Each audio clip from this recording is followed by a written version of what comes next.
The views and opinions expressed on any program are those of the producers and/or the persons appearing on the program and do not necessarily reflect the views and opinions of FRC Media, Bristol Community College, or the City of Fall River.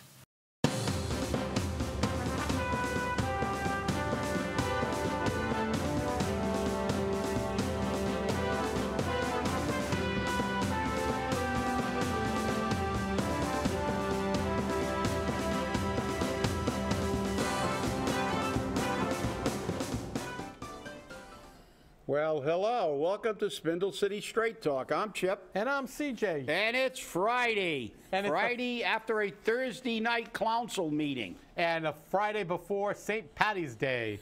That's right. And you know, tomorrow everybody's going to be Irish. In the second unhealthiest county in the state of Massachusetts, let's drink some more beer and eat some more stuff. Did you notice who's the first unhealthiest county? Yeah, Hampden. Hampden, Springfield. Yeah. That's Springfield. Another place with a, you know, but look, and we would have been the first if they used Fall River as the beacon, because they're talking about 15% of the people living in poverty, and the state average is 14, but in the good towns it's like 3%. Fall River has 22% by the last Census Bureau statistics. Right. So we're a hell of a lot higher than 15% in Fall River. We have actually probably the highest, so I'm going to have to protest our rating of second. We should be first. Well, so, we also got a D for best place to live. I'm protesting that too. It should have been an F. I'm sending in all my protests on time. But hey, last night's council meeting, we've had a discussion. I'm saying that the city council should have a theme song, and I think it should be "Send in the Clowns." Send in the clowns. That's it. Now, we can't play it on the air because we'll be thrown off YouTube because copyright violation. That's it, copyright violation. Or we have to pay Judy Collins or somebody who does it, you know, some royalties in order to play it. But yeah, you know, that meeting was just it was horrific watching this thing. Well, I noticed you coming in with pins still stuck in your eyeballs. So. I mean, you know, to listen to this crap that they give us, and they've been giving it to us since the last school, 40 years. Kenny Pacheco, the Teflon Don, he never leaves, and he's been through all this stuff. Again, making totally implausible arguments for the fact that they lied to us during the election before the debt exclusion. They talked about how great all the schools were. Now, we need a roof. This is leaking. Poor, shoddy workmanship. It was a non-union shop. Then it was a union shop. Then the union was fighting with the non-union. That's BS. Only government can allow people to mismanage a project, build it with inferior craftsmanship and materials, and not go seek some kind of resolution and payback. You hire a contractor in your house and he screws it up, you're taking him to court. Because you just paid your good hard-earned money for him to do a job that he's supposed to be a professional in. And he screwed it up. And your house is screwed up, and it sustained more damage. Well, I think one of the interesting parts of last night's meeting that they talked about was the fact that people said they should have filed against their bond, and they said no, we filed against the warranties. And somebody made the comparison of, yeah, you go against the warranty. The guy comes out with a caulking gun, caulks up a few spots, and it's fixed, all done, and it's still leaking like a sieve. Yeah. Well, you know, look, the idea is, let's look at this. We've never built anything right. We've never fixed anything right. And the total absurdity of, you know that old adage, if you don't learn from history, you're doomed to repeat it? Yep. The fact that they're presenting another maintenance plan. Who in God's name is stupid enough to believe that they can come up with a plan that works? They haven't done it in the last 50 years. They've never built a building that we didn't have problems with, ever. in the history of this city, and who pays? We do. They never go after the contractor. They never make them come back. You know, they should have taken them back, had them bulldoze the building and rebuild the damn thing. Because I'll tell you what, if you do it in my house, you're going to go to court, and I'm going to fight you tooth and nail. But the city, oh, no, the union guys were fighting with the non-union guys, and they used poor workmanship, poor craftsmanship, poor materials. Well, guess what? Who was the clerk of the works? That's right. Who was the clerk of the works? And who was overseeing DPW at the time? Kenny Pacheco. So what was he doing yesterday? Making up excuses for lack of performance by everybody in this city for the last 50 years. It's absolutely absurd. Absolutely absurd. Well, when you think about the fact that they said that they spent $77,000 in warranty repairs on the Spencer Borden after it was opened because the roof was leaking. Wait a minute, I thought no roofs were leaking in the Fall River except for Durfee. Well, remember, everything was perfect when they were trying to get the override, by the way, which is again referred to as an override in the Herald News, again, because we were lying, it's not an override. But they lied about everything. They lied about the conditions of the schools. They lied, you know, it doesn't matter what they build, and they screw it up. And who suffers? The taxpayers and the people who have to work in that building. And, well, and that's government at its finest. That's what they do. You know, like Groucho Marx once said, government finds a problem when there is none, proposes a solution that makes it worse. That's what government does. They find a problem where there is none, or they create a problem. That's right, or they create a problem. But interestingly enough, as I said, $77,000, and then he talked about the fact that they were propping up corners on the roof with nails. You know. But at the same time they were building the Spencer Borden, they were building the Green School. Yeah. Same We're thing. Probably the same contractor. Probably the same contractor. And the thing is, the roofing contractor, or one of the contractors at the Spencer Borden, went bankrupt. I mean, really, mid-project you go bankrupt? Well, that's why they went bankrupt. He was at the dog track or something, gambling his money away, not watching his work, as they're wrong on coffee break half the time, using one nail instead of three on his shingles or something. Exactly. So it's like who knows? But you know, we get to the bottom line, CJ, is that the absolute absurdity of what we're looking at in front of that council, and the fact that that council doesn't call them out. We got the same guy that's been there for all these buildings fundamentally, making an excuse why all the buildings that when he was here and was supposed to oversee or had ultimate basically control on it, because he was head of DPW, and at the time they had you know, the city ordinances, they're responsible for all buildings. Right. Now he's blaming everybody else. He's playing a blame game. It's not, the union. At first it was non-union, and they were doing inferior work. Well, you hired them, clowns. But is there any questions from the council? Is there, you know, are they throwing up their hands and saying enough is enough? No, because it's never enough. It's because we don't care. We just go back to the taxpayer and get more of their money. We screwed up. We wasted this money. We paid top dollar to get an inferior product. We don't care. We're not taking them to court. We're not doing it. We're not chasing them down and seizing all their assets. But no, it's just, hey, what's the next step? Get more money from the taxpayer. Send in the clowns. Destroy the income. Send in the clowns. And you know, it's just. I mean, you look at that stuff, and you can't. After a while, that's why I can't go there anymore unless I absolutely, positively have to, because you know, you sit there for 5 or 10 minutes. You know, you may have an overwhelming urge to hit yourself in the forehead with a hammer. You know, to just stop it. Please stop this, because all you ever do, all they ever do is the same BS. And they all sit there and nod their heads and unanimous. Oh, we need to school the kids. Oh, forget about all this stuff we're talking about. Forget about the fact that we haven't built a building decently. And what is ever going to possess you to believe we're going to build this thing right?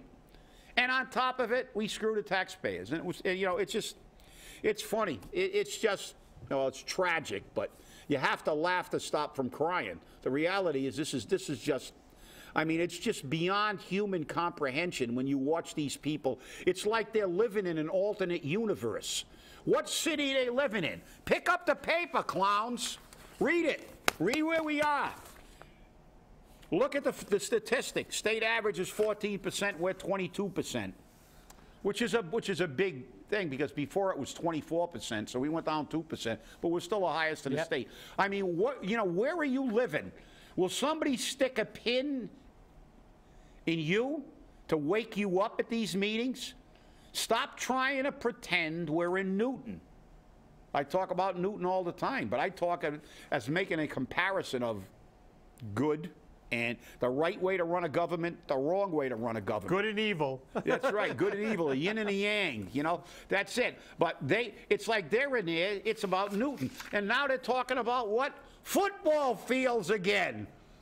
They just can't stop spending money. They said, oh, by the time this new school is completed, we're going to have to redo the football fields that we spent like $10 million on the last time. But who cares?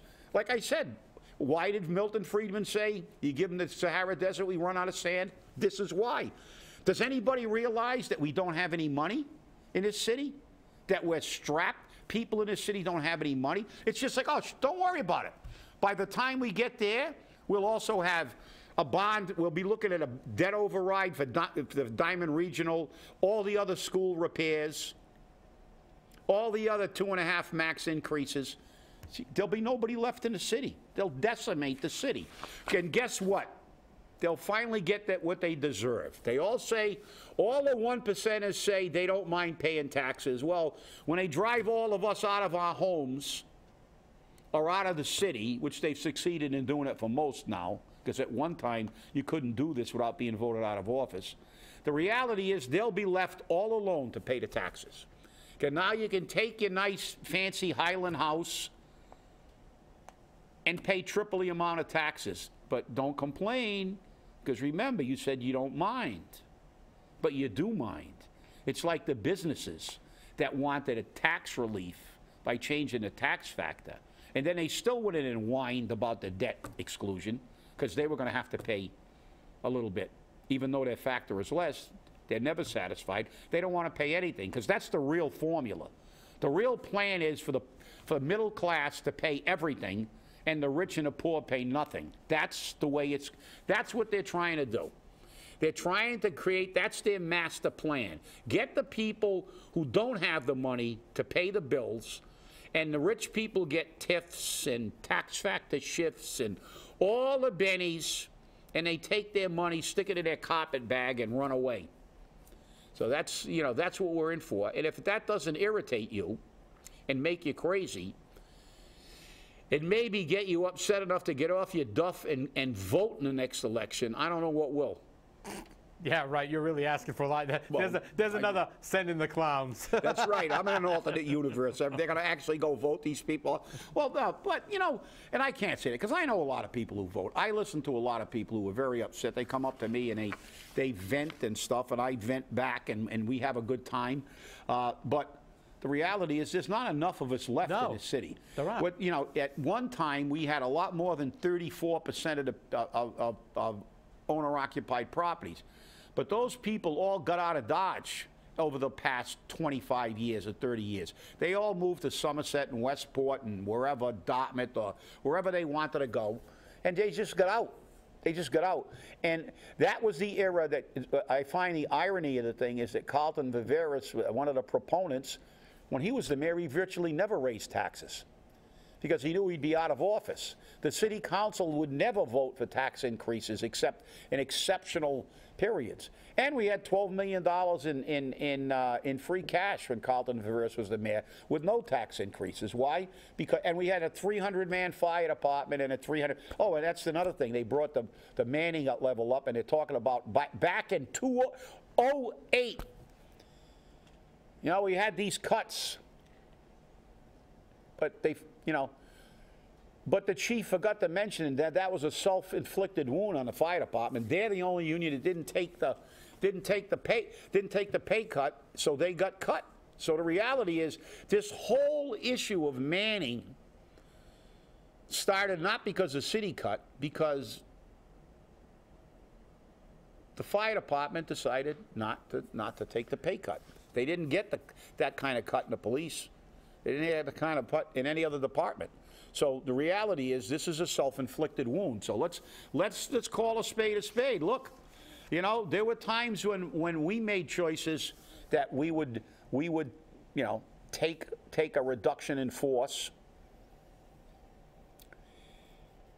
But the fact is that we looked at it, and it still left us with enough manpower. But the fact is, if we made the choice, we didn't go cry about the cut, because the fact is, it was our fault that we got cut, if we got cut. We never did. There was one time almost, but we found $6 million in the budget in about 3 seconds, and there were no cuts across in any department in the city during that time. But the fact is that we didn't go whine about the cuts that we caused.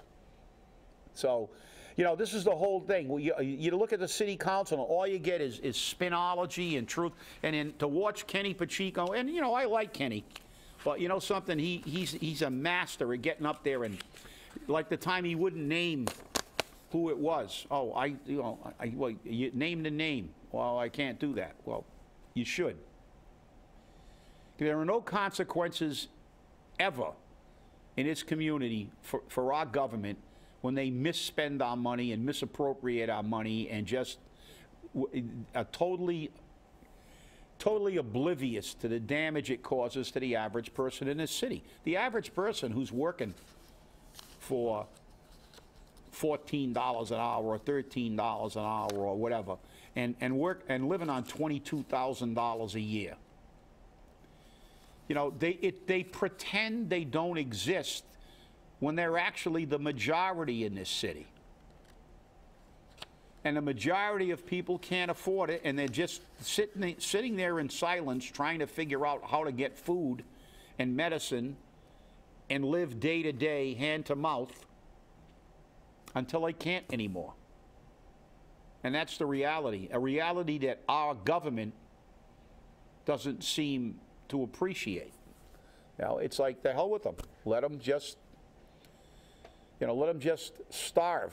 Let them, they don't like it, go to Russia. Leave your apartment and go live in a cardboard box under a bridge. Who cares about you? You know, it's just, sometimes it's hard to believe that people, you know, you can't convince me, and it's only my opinion, you can't convince me that they're oblivious to this. They know full well the damage they're causing, and like those millionaires in the 1800s who said, I treat my factory workers like the machines, and when I've used them up, I cast them out into the street, they just don't give a, you know what? Rat's patootie. Yeah, you know what I'm saying. You know, we'll use the sesquipedalian word, defecation. Yep. So that's they don't care, and that's what really bugs me. Well, how many people were paying attention last night to how much was bonded? Probably only a few of us. $264 million. Yep. Was bonded last night. Why? I'm going to quote why. Viveris said, similar to other loan orders, the council is asked to approve their needs to be approval for the entire bond for the amount of the project. It is reimbursable by the state, so we will be submitting invoicing and getting reimbursed from the state, said Viveris. The state requires you to authorize the full amount of the project so that at no point in time would you find yourself in the position where you don't have adequate reimbursements to allow the project to move forward in a timely manner, Viveris said. But certainly we will be only borrowing those sums that are absolutely necessary, and we will fully expect that when it comes time for the debt to go long-term, that it will be the city's share of $98.5 million that will be absorbed by the local taxpayers. You'll notice she said this time $98.5 million. Yeah, and she also, you know, now remember, they kept talking about how they never talked about even though we continued to say on the show and at group meetings that, what did Mary Sahadi say at the beginning of the process? They have to bond for the full amount. What's the state What is the MSBA's requirement? They have to bond for the full amount. We've said that now after they got what they wanted by telling nothing but half-truths and out-and-out lies. We find out that we were right. We find out that everything we said was accurate. You know, we were liars. We hate children. You know, every conceivable half-truth and lie was used against us, and now it's over. And guess what? Everything we said is absolutely true. They're bonding for the full amount, but I don't know how anybody could not believe us because it was said right in the law. It said the MSBA requires the full amount to be bonded. But no, don't listen to them. That doesn't count. We're only responsible for $58 million because $40 million's coming from the city, which is not the city, it's us, it's the taxpayer. The city doesn't. The last time I checked, government center wasn't working at McDonald's on Plymouth Avenue. You know, they don't have a job. Their job is to take our money and misspend it. So, you know, again, it's like, you know, and you know what I like? The little poll on the back. Are you pleased with the outcome of the override? It's like, you know, it's a done deal. Now, give us a few more months for these people. Give us let's wait 8 years down the road when they say, we're not getting out of this bond. And, you know, and they never ever talked about the fact that debt exclusion for Diamond Vocational, and the fact is that this debt exclusion, when it runs its course, if we ever pay it off, we'll be looking at another one for a new school because that school is going to be a disaster, ready to do, outdated, not up to the new codes, and the people in 30 years, probably not us, because we'll be either taking a dirt nap or pretty close to taking one.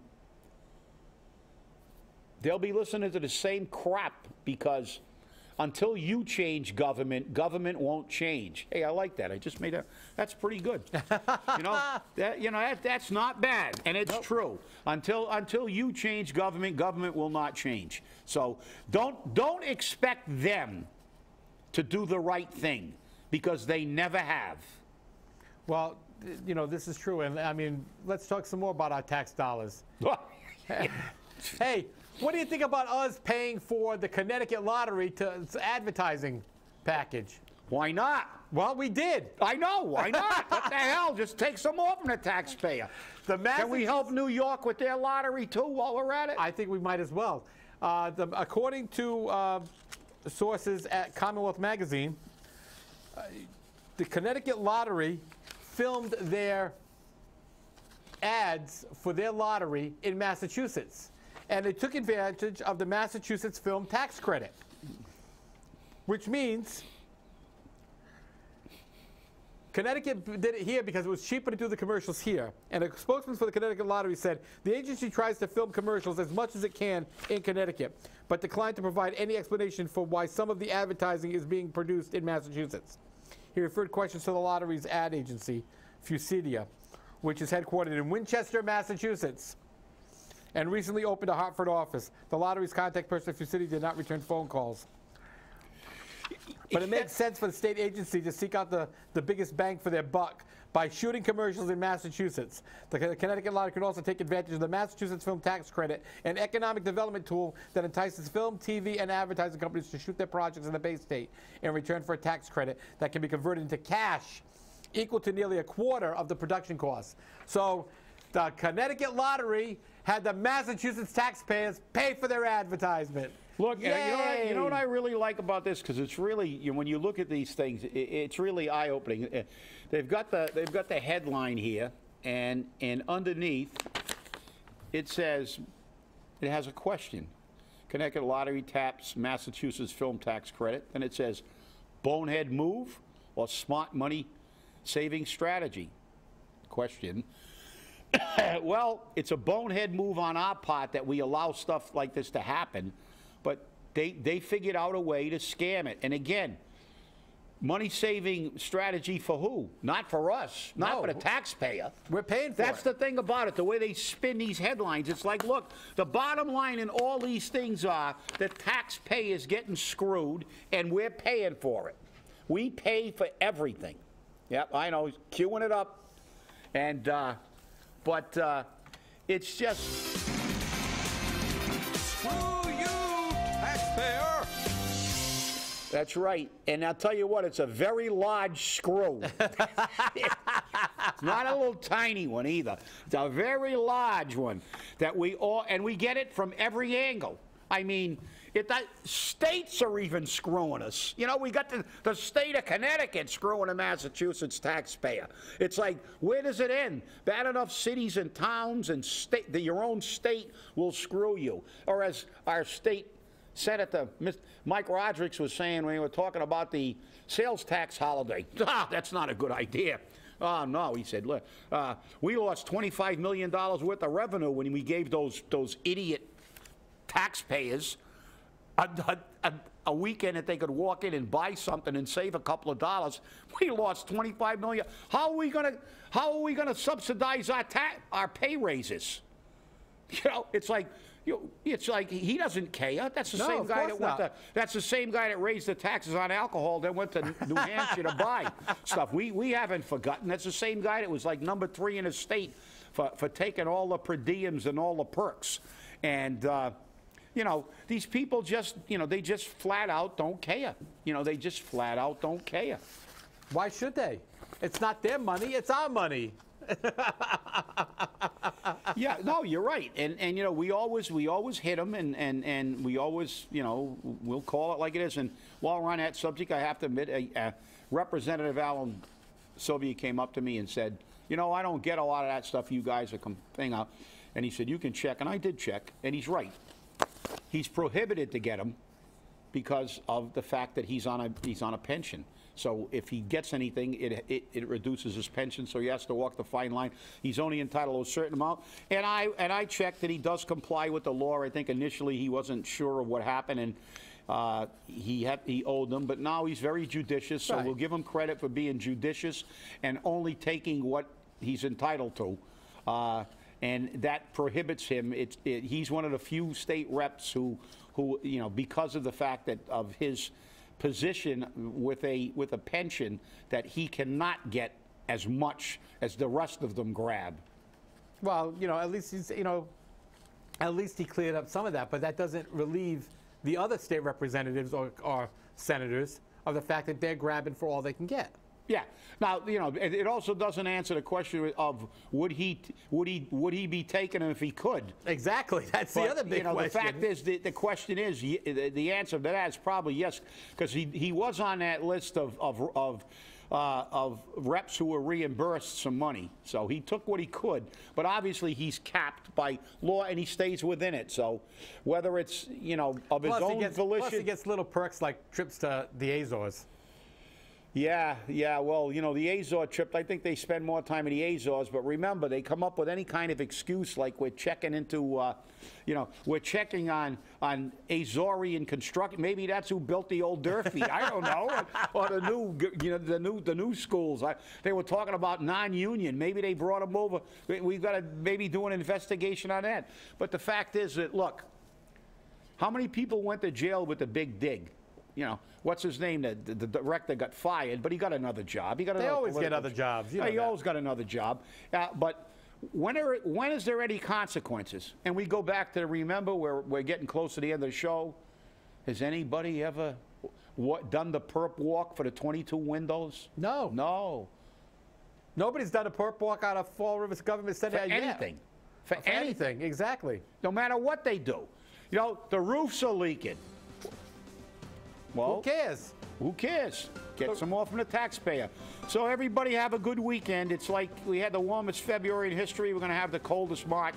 So enjoy the evenings that are in the teens, and have a good weekend. And enjoy your St. Patty's Day tomorrow. Go out and drink the green beer and the corned beef and cabbage. And I'm sure you'll love it. And remember to kiss please do not drive. Please do not drive drunk. Have a good time and stay angry. Because we'll find another leaky roof. And kiss that Blondie Stone.